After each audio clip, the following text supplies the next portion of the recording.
How's it going, guys? Randall aka Shizukatsu here with a quick video before we head into our Licorice Recoil content block. This video is going to be about the Chainsaw Man deck that I played at the Ontario Springfest Trios. Just like last year, Mike and I played with our good friend Kobe as our third, and unfortunately, just like last year, we made top 8 only to get immediately knocked out. But back to Chainsaw Man. I went 7-1 overall, undefeated in Swiss with my only loss being the game in top 8. The list I played is fairly standard apart from a couple specific cards that don't always make the cut in every build. For a full deck profile on Chainsaw Man, you guys can check out our meta deck profile by clicking the link down in the description box below. But for this video, I'll just be focusing on the inclusion of the level 3 power and Aki free refresh backup, as well as some of the cuts I made to popular cards in the level 0 line. So let's start with the level 3 power. This is a card that I had never seen in JP lists until after Aki got limited to 2 on the Japanese restriction list, and Japanese players were looking for new options to replace them.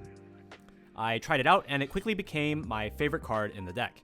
In my opinion, this card should be a mandatory inclusion in the deck, but it only saw use in 5 of the 19 Chainsaw Man decks that have top 8'd Bushiroad Springfest so far this season.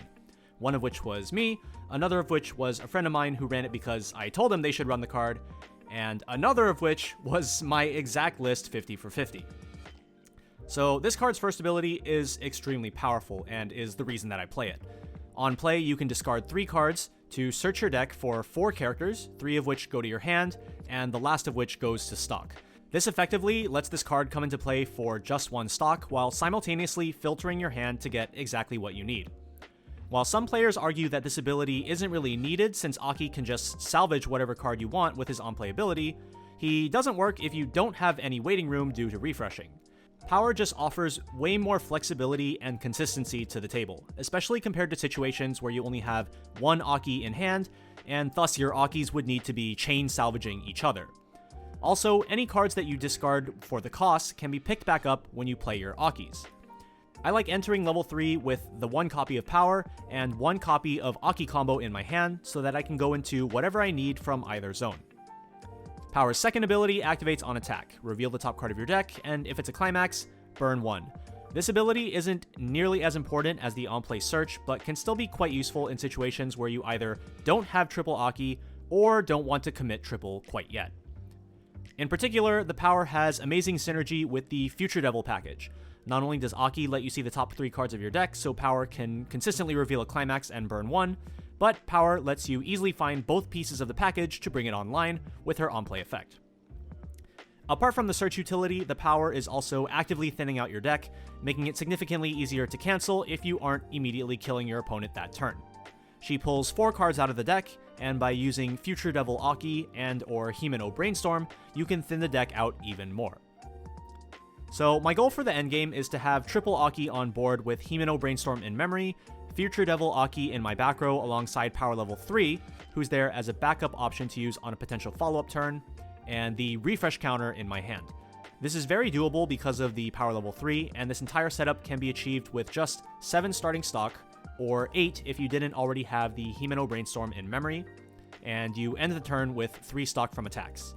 Ending the turn with as little stock as possible is actually my goal here, since it prevents the opponent from getting an effective stock swap on you after you have significantly compressed your deck. Because of this, I will typically try to spend any excess stock on things like healing down with an Aki early play, or using an easy revenge event if I don't already have all of them in memory. As for the refresh counter, this serves as a last-ditch defensive option in case things go horribly wrong. Since you will always end your turn with 3 stock after attacks, you will always have enough stock to use on a refresh counter if the opportunity presents itself.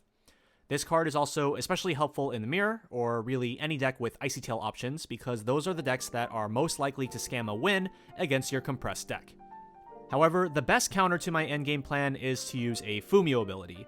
After playing all my cards, I'm bound to have a waiting room full of garbage that the opponent can shuffle into my deck and make it much easier to deal lethal damage. Lastly, let's take a look at how I put together the level 0 line.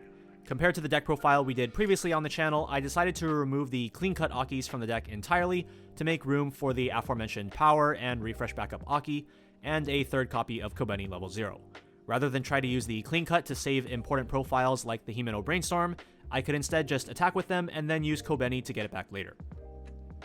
I also decided to not play the Makima Brainstorm, instead going with a second copy of the Power Level 0 that sends another character to stock. This acted as a pseudo clean cut type effect where instead of sending the clean cut character to my back row, I am sending it to stock where I can then use it for future plays. The Makima Brainstorm that I decided not to play is a really strong card, but I couldn't see myself fitting it over any of the cards that I already played in the list. If I could play 51 cards, I would definitely be playing the Brainstorm as my 51st. One last thing that I noticed very on in playtesting this deck is that once your Kishubes are on the board, you don't actually need any green until level 3, so you can safely level red at level 2, and then get green at level 3, rather than prioritizing green second like you normally would.